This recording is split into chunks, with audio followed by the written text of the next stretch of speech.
by the governor as a result of COVID-19 pandemic, and in accordance with the governor's emergency order number 12, pursuant to Executive Order 2020-04 and its extensions, this public body is authorized to meet electronically.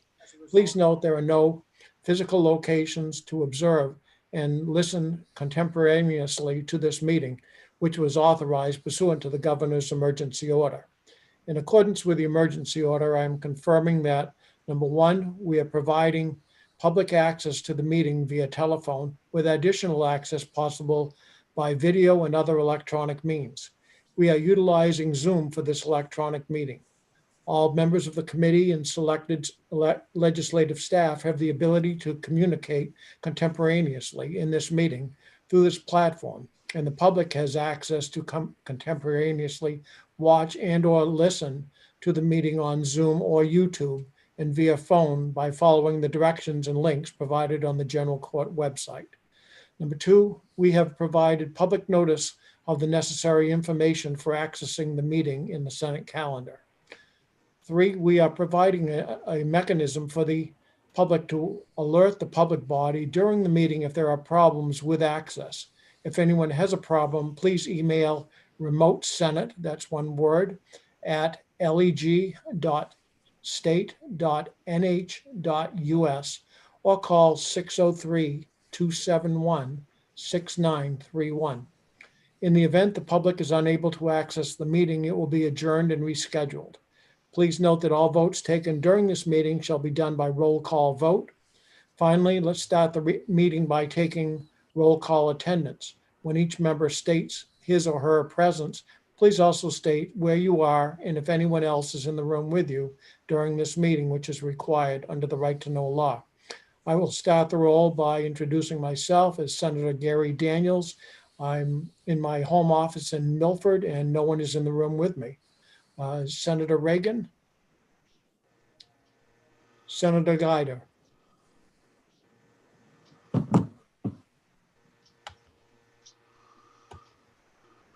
Senator Guider, you're muted. Yes, thank you. I'm in my home with my daughter and grandson upstairs, so I'm by myself. Senator Hennessy. Hi, Erin Hennessy. I'm in my home in Littleton and my family is in the house with me. Senator Morse. Hi, Senator Morse. I'm in my office in Pompano, and my wife Susan is in the room. Senator D'Alessandro. I'm Senator Lou D'Alessandro. I'm in my home in Manchester, and I am by myself. And Senator Rosenwald.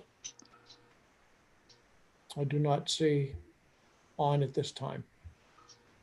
So at this point in time, I will turn it over to Michael Kane from the Legislative Budget Office and recognize Mr. Kane for a presentation. Thank you very much. For the record, my name is Michael Kane. I'm the Legislative Budget Assistant for the state of New Hampshire. I'm currently at my home in Warner, New Hampshire, with my family, who all have a snow day today. So I am going to share my screen and then just ask you if you can see it. So if you just wait one moment. Okay, I'm going to press share. You should be able to see the LBA snapshot dated 12/15/20. Can everyone see that? Yep, Yeah, no problem. Before you do that, Mr. Kane, I want to acknowledge that Senator Rosenwald has joined us. And Senator Rosenwald, if you'll introduce yourself and whether there's anyone in the room with you. Yes, hi, Cindy Rosenwald. I'm at my home in Nashua, and my husband is in the room with me. Thank you. Mr. Kane, we'll give it back to you. Or thank you very much. So what we'll go over this morning is kind of a snapshot of fiscal year 20, the fiscal year that just ended on June 30th, 2020. It's currently subject to an audit, the Comprehensive Annual Financial Report, or so-called CAFR, which should be released by the end of the month. It's on track to be released. It's in review right now. Fiscal Committee did provide the authority to release that report to the public, so we will send a copy to the members electronically when that is available. So there are these numbers that I have are based on yesterday, some discussions I had with the State Comptroller and the Department of Administrative Services. As with anything, they would change. So this document is probably good for the next 10 minutes, and then there could be adjustments made during the audit period that could change. But for the most part, they should be pretty close. So what I wanted to go over first is for the budget. The 2021 budget was passed on September 25th, 19, due to the veto. Within 6 months of passage, or a little under 6 months, state of New Hampshire, the governor had declared a state of emergency as a result of the COVID pandemic, which had a significant impact on revenues and operation of state government at large. So the first thing I'll begin just on line 2, beginning balance on July 1st, which was a carryover from 19. 211.5 was the budget writer's estimate. The preliminary CAFR, or 19, its final, it was 208.9. Small variance of 2.6, and that had to do with more timing, lapsed funds from OPLC or any Office of Professional and Licensure and Certification, as well as any other House Bill 2 items. So they have been taken care of since that time. The big impact is on row 5. The budget had assumed general education trust fund combined revenues of $2,626,100,000. It actually ended, this was a September 30th CAFR. No numbers have changed yet on the revenues, was $2,520,200,000. That was a variance of almost $106 million, which was, a little better than how the state ended in the preliminary accrual basis back in June, where they were looking at, I think you remember, $147 million shortfall figure at that time. That number during the CAFR work was decreased to about 105.9, mostly or due to the anomalous revenue delay of about $30.8 million that DRA presented to the Senate Ways and Means yesterday. And what that is there were some delays or extensions on the federal level that carried over into the state.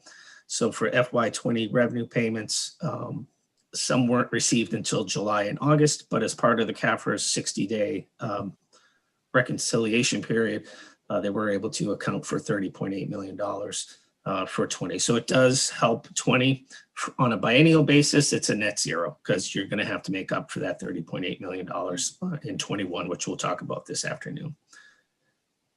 So right off the bat, between those two, you're at about $108.5 million negative variance from those two items alone.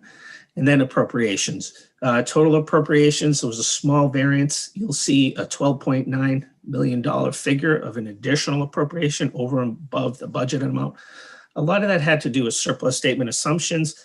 Senator D'Alessandro had mentioned one earlier, but 12.5 of that, based on conversations with the comptroller, was recognition of HHS not directing the reduction of appropriations for their $25 million back of the budget. That's still subject to conversations with the comptroller and HHS. It's an item that the committee will have to keep an eye on in 20. But basically, it was a $25 million biennial back of the budget reduction. And so HHS had a choice to do, choose what they'd want to reduce in each budget. So I know Senator D'Alessandro had talked to Karen Rounds. They believe they did meet that back of the budget reduction, but I did talk to the comptroller yesterday and they did not receive that instruction from HHS. And so from an accounting standpoint, it has not yet been met. Obviously, it's something that will be discussed by the committee, the governor, and HHS during the next few months. So that was that one variance. And then estimated lapse.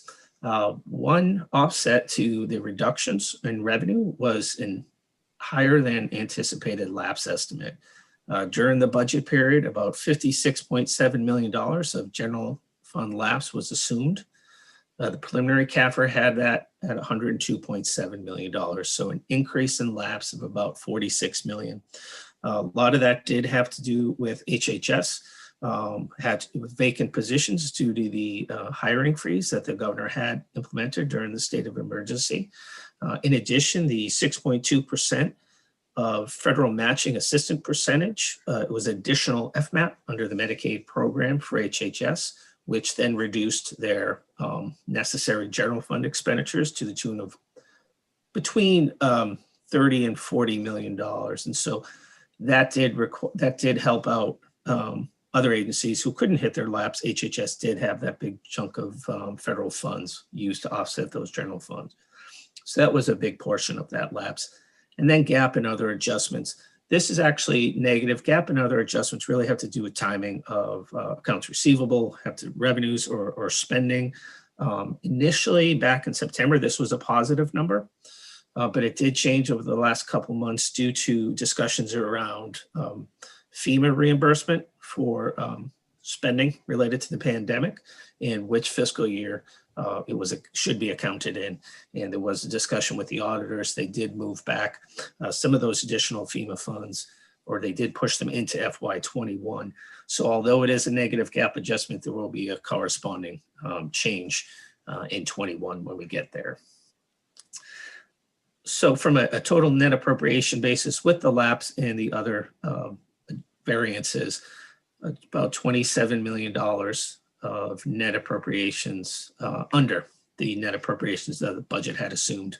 Net appropriations coming in at about $2.783 billion compared to the $2.810 assumed in the budget.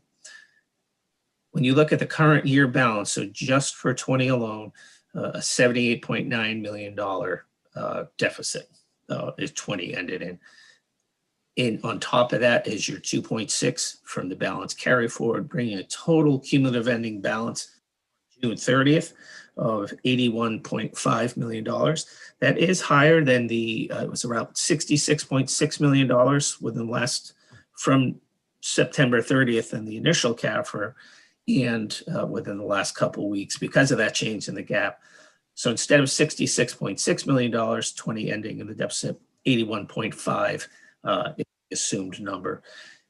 37 million of that deficit, the Education Trust Fund, 44.5 relative to the general fund surplus. Obviously, the general fund has to make up for any deficit in the Education Trust Fund to ensure that those adequacy grants are paid. So what that does from a budget perspective is you're began fiscal year 21 in the negative by almost $81.5 million. Just to move back a little bit back to the spring, it was early on, the thought was that 20 would end with just revenue deficit alone of about $150 million. So to have 81.5, it's a little better than anticipated, but still a big number for 21 to absorb. And as you know, no transfer from the rainy day fund will happen until the end of the biennium if necessary. So that's something to keep an eye on. When we get to 21, I know you've heard numbers over the past of a deficit in the $300 to $400 million range. That assumed 150 million of 20. So that, and then a huge revenue decrease in 21, which, as you heard yesterday from DRA, is a little less than anticipated. So that's, in general, that's the total for 20 where it ended. And I can answer specific questions from the committee relative to these items right now, if you would like. Do you anticipate any additional changes, Mike? Not many. I had a conversation with Dana Call, who's the comptroller, and Sherry Rockburn just yesterday. And they thought that $81.5 million deficit for the General and Education Trust Fund is still a good number. And if HHX took the full 25 and you had to pull 12.5 out, would you have to add that to the deficit?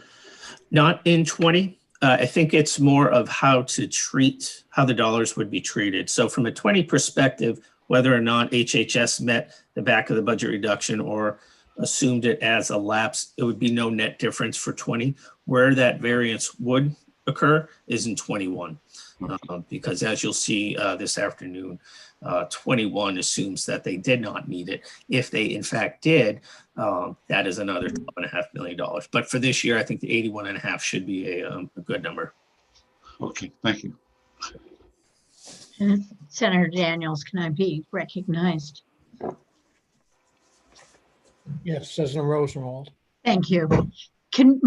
Thank you. Could we get clarification out of Health and Human Services? Because I remember in fiscal, they we questioned them about the back of the budget cut, I think in the September or October meeting, and they definitely told us they had already met it in fiscal 20. So maybe we can get an accounting from them of where they thought they met it. We can. And I did remember that conversation, so I had assumed, as the legislature had, that HHS had met that back of the budget reduction because their lapse was significantly above what was assumed because of vacancies and the additional FMAP. The comptroller's office is in disagreement. It could be more a disagreement on the terms, but I will reach out to Dana and Karen and Commissioner Shibonet in the same email. They need to really, for the committee and the legislature and the governor, they really need to come to an agreement on whether or not that was met. Mm-hmm. Thank you. Sure. Thank you, Senator Daniels. You're welcome.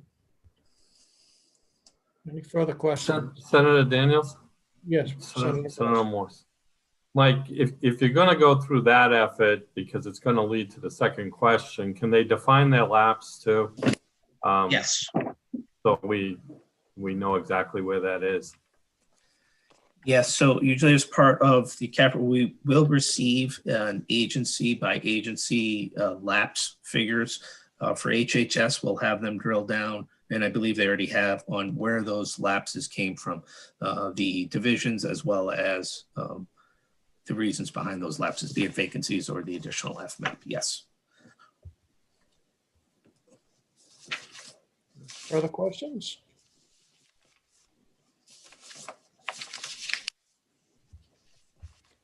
This didn't take anywhere long.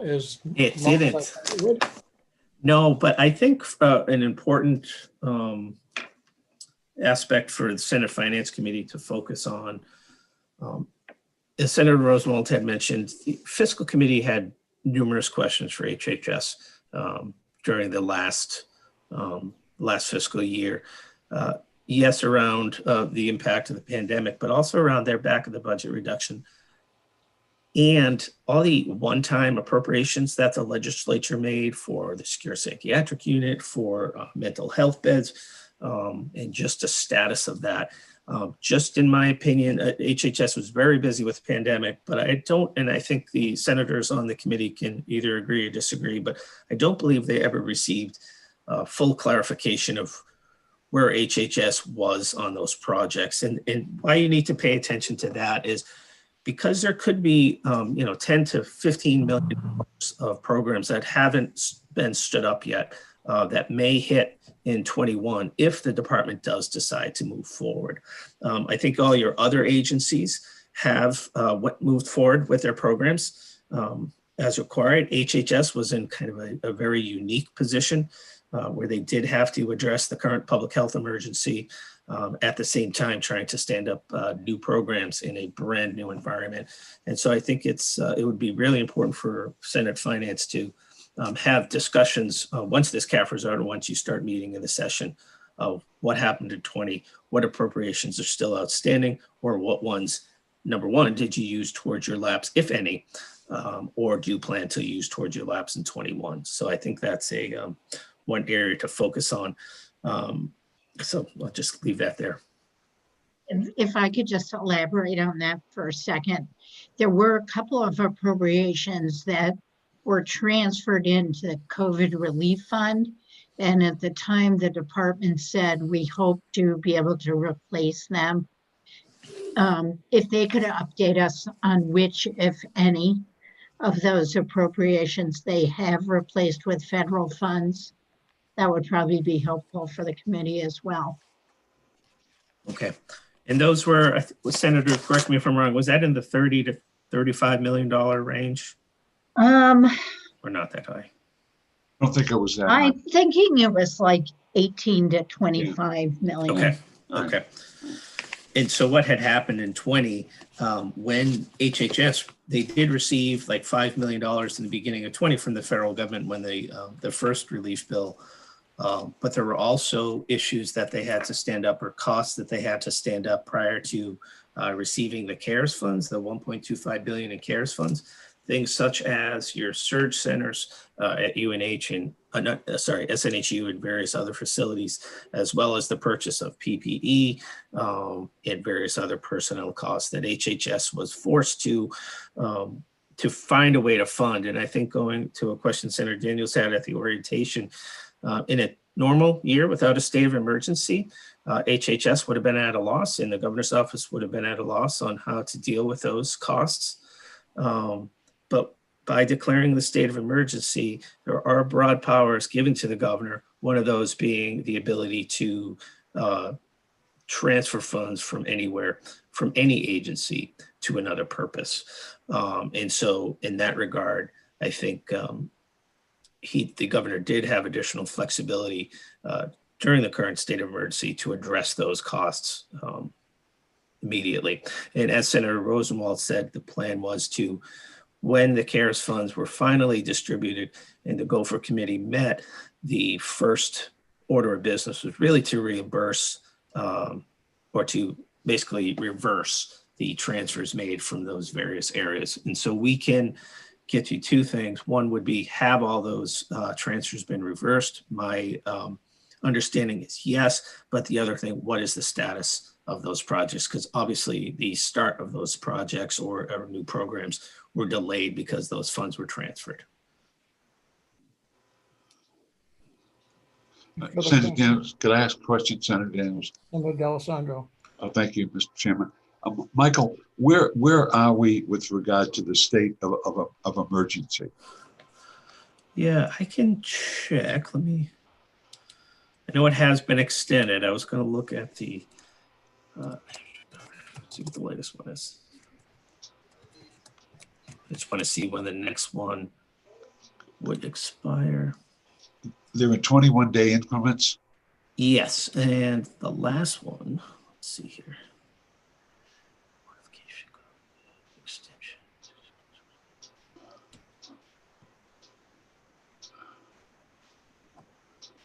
Let me just see the end. Oh, that's an old one.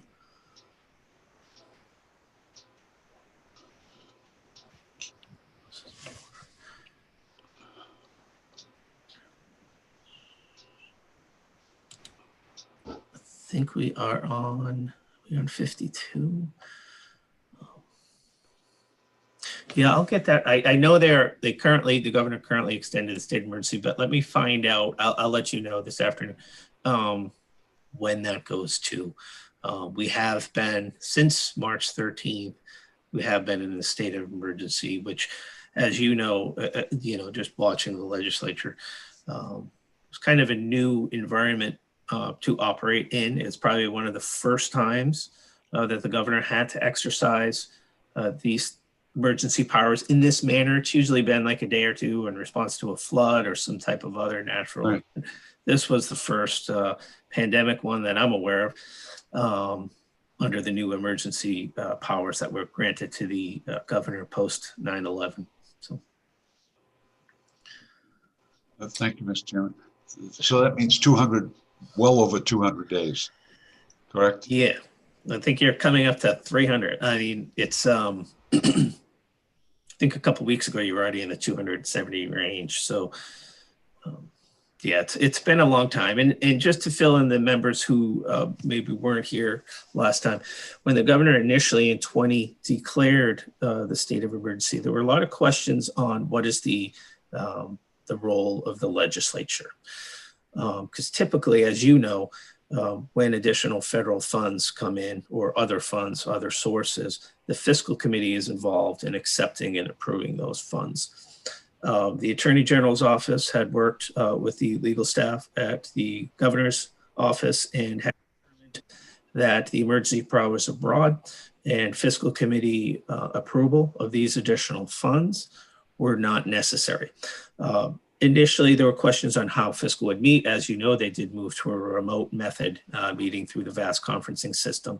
But there was disagreement with the legislature that did lead to a lawsuit in the Superior Court, I believe in Hillsborough, that dragged out probably through October. I think October was the final ruling by that judge. The question on, do the emergency powers or the state of emergency allow the governor to bypass the legislature and fiscal committee. And so that was it was a debate, that was a regular debate in the fiscal committee. What the governor did do to include the legislature was when the Gopher funds received the $1.25 billion of federal funds, he did establish a legislative advisory board to advise the governor. The governor would have the final say on where those funds were used, but they did meet for multiple meetings to discuss various ways that these COVID funds could be used. And when the final ruling came out from the Superior Court earlier this fall, what we took from it is, although the governor was reporting all the funds to fiscal just to keep them informed of what was coming in through CARES, we did notice that and I'm not a lawyer, but just from an administrative standpoint from our office, we did notice that the courts focused on 21P, which is specifically related to emergency funds received from the federal government and the broad authority given to the governor. And so I think, what you see and what you will see if you go to fiscal committee items is the governor didn't bypass fiscal entirely. Fiscal continued to meet on your standard run-of-the-mill items where they did not request, or the governor's office did not request fiscal committee approval, was specifically related to the COVID emergency and COVID emergency only.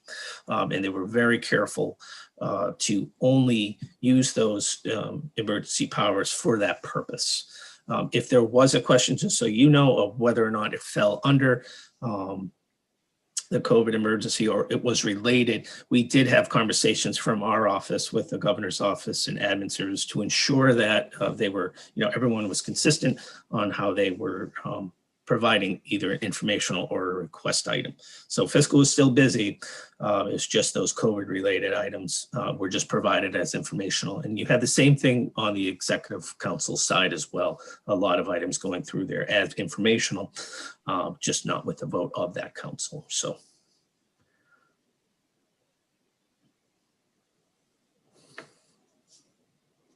Were any of the COVID funds that came in, were they used for operational expenses? Were they all used for reimbursement or one-time expenses? Most. Some were operational. I think HHS related. They are allowed for operational expenses. Like some position related costs. I think you do have some public safety position related costs that are eligible but for the most part, they were used. They could not supplant your general funds in most cases. So they would have to be brand new one-time programs that actually expires, the CARES funds, at least the flex funds, expires on December 30th. So. Thank you. Someone else start to speak? Yeah, Senator Morse. Yes, Senator Morse.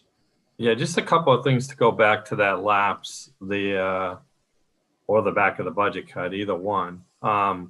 The whole 102 million, Charlie said in some call I was on that they would have the CAFR out before the end of the year. So would we be able to, if the chair could do it, in our first meeting, review that whole 102 million in lapse, after he produces the CAFR? We can make the request if you would like to the department to be prepared to provide that. It's usually in a spreadsheet format of where the lab. Well, not to interrupt, but I'm assuming it's not all HHS. No. And it'd be interesting to see if departments came up short along the way too. I'm thinking of corrections to be the first, but corrections definitely. But that's one thing. And then the other thing that I think as we go along here, because, having sat on fiscal, I didn't sit on the last budget, so my interest was a little different back then. But the Medicaid spending, so we look at the lapses and we look at, that'll tell us two things. It'll tell us things like vacancies, and it'll also tell us probably whole programs that didn't get up and running. But the other thing is on the Medicaid, which I haven't been following a dashboard. I'm not sure there is one. I don't know the answer to that at all. I do anticipate that the MCOs are going to have, under what they're allowed to make in profit, are probably not spending that kind of money. So I think as we start to look at things, it's going to be, what is the usages in all these categories? And I forget, they have to spend 85% or something like that number. I forget what the whole number was, but I don't think they're going to make it. So there's going to be rebates coming back to the state of New Hampshire. But I'd like to understand where that's happening. And I think that's more of a dashboard type issue, but there's people on this call that study that much more than me. I'd like to understand that though. Okay, and we can reach out to HHS on that side, because as you were stating, most of majority of Medicaid is managed care. So we have to see what the impact on that is, as well as enrollments. And the department was pulled in 1,000 different directions due to this pandemic. And so their dashboard would come in as soon as it was ready. It didn't have all the data, I would say, that the committee was looking for. It did have the caseload data, and that was really a priority for the department. The financial part so far for 21 has not been submitted by the department. They have submitted the dashboard relative to your caseloads, but not the, I think it used to be table 2, which would show you their assumed shortfalls or excesses in various accounts that they would address throughout the year. But that's a key point, and I think that's a key factor for the legislature for 21 to see, number one, if the department there will be additional funds from FMAP, at least I believe through December, of the 6.2%, unless it's extended past that, which hasn't been discussed. But a lot of those freed up general funds won't be used for the lapse. They may be used for the additional enrollment increases or other areas of the department that are necessary. And so I think it's imperative that the department continue to provide fiscal with updated financials, as well as the caseload data that they're used to. Well, I don't know if LBA can help us, but this $102 million lapse was based on 3.5 months of COVID. Yep. We're now going into a year where we're going to have almost a whole year under COVID. We certainly will have 6 months we can study. So how big is the lapse going to be in 21? Yeah, they usually in the second year, in addition, in the second year of the biennium, the lapses are usually higher than the first year of the biennium. Because you do have accounts that are non-lapsing, debt service, various other accounts, HHS accounts, some were non-lapsing, so aren't included in the lapse figure yet, but would be included in any lapse in 21. And so you would have at least the first 6 months here of a pandemic, but not only a pandemic, but the hiring freeze. I think for 21, what the governor had sent instructions out to agencies relative to the hiring freeze, some clarification on, as opposed to focusing on freezing of hiring, providing them with some type of target in order to meet a lapse estimate.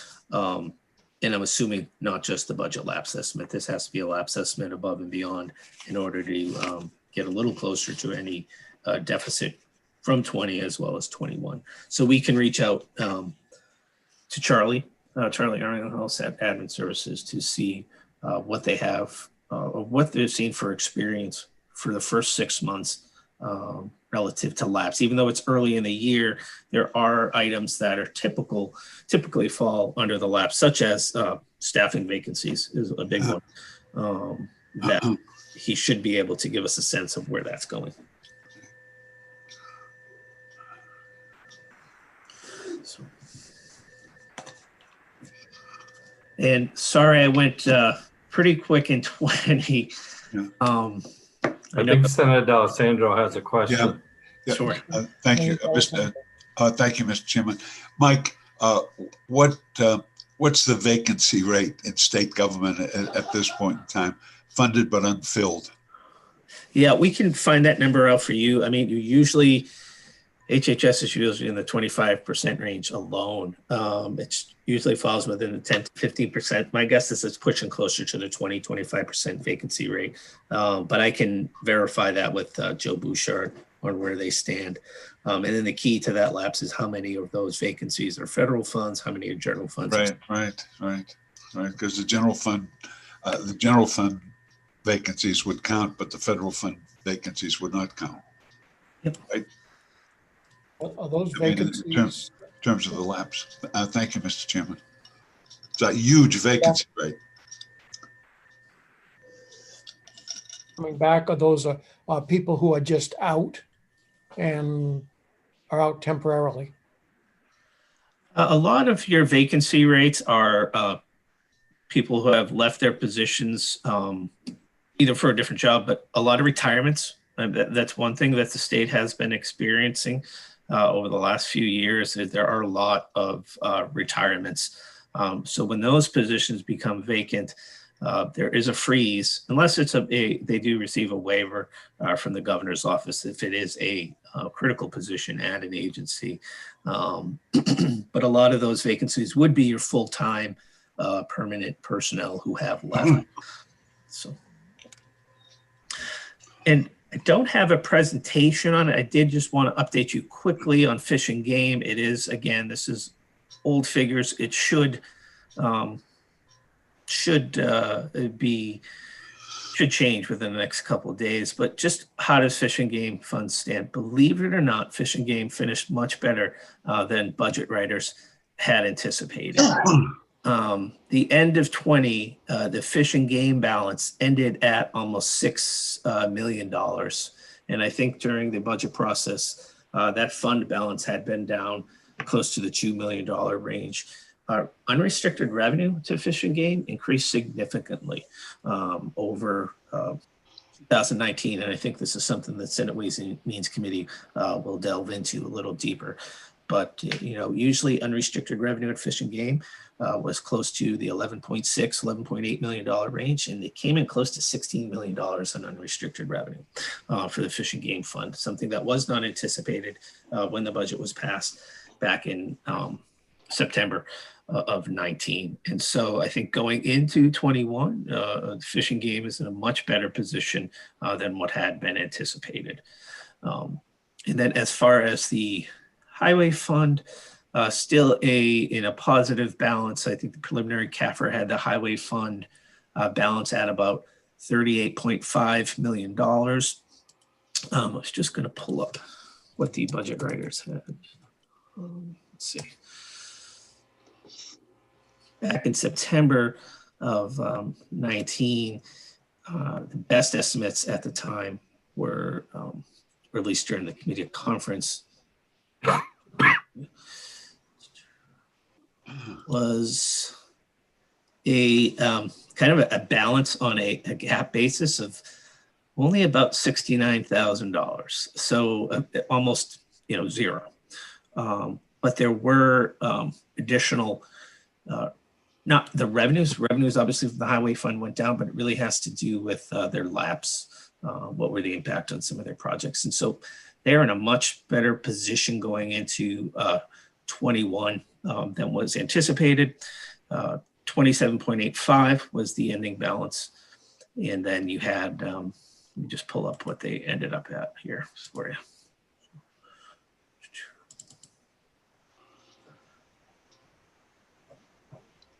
They ended up close to 38, so about $10 million. So, and as you know, Highway Fund revenue has been decreasing because of the travel obviously has gone down. So that's something that when we get into 21 or looking how 21 will end, Highway Fund is one of those funds that the Senate Finance Committee and House Finance Committees are going to pay extra attention to. So. Okay. And any further questions from anyone? sure, yeah.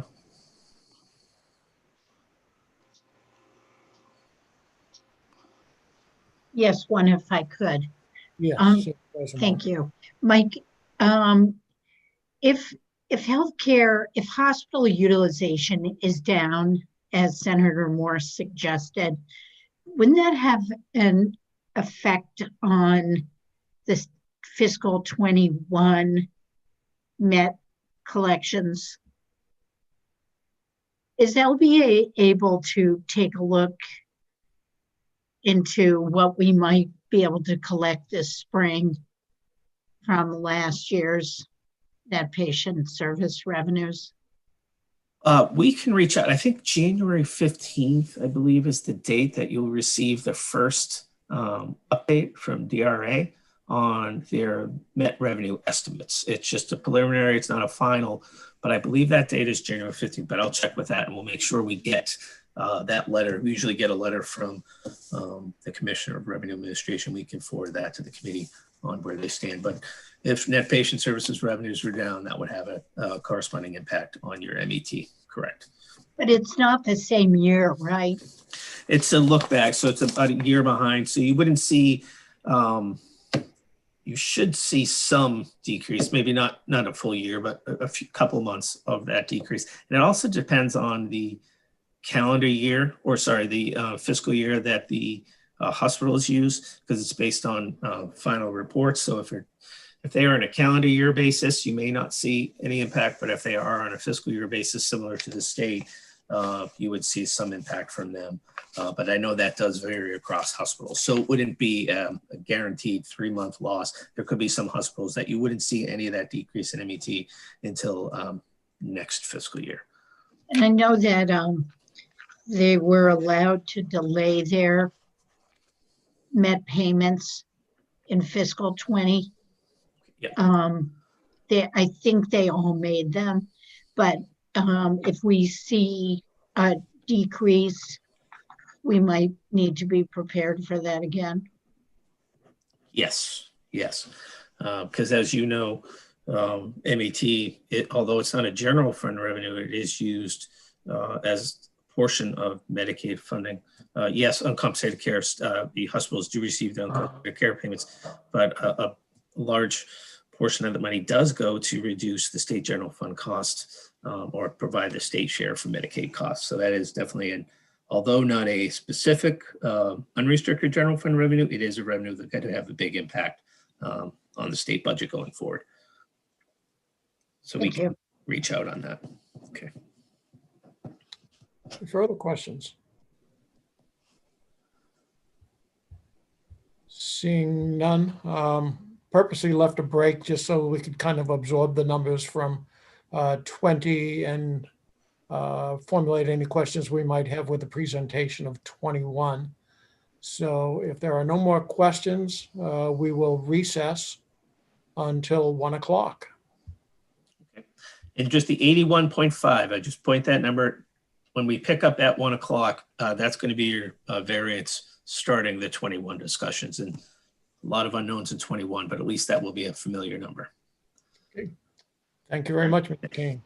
Thanks. Thank you, Michael. Yeah, great job. And we'll see everyone at 1 o'clock. Okay. Gary? Yes. I'll wait until 1 o'clock to do that. Okay, thank you. Thank You're you. welcome. Either that or you can just turn off your mic and your video and just stay logged in, whatever you prefer. Okay, thanks. You're welcome.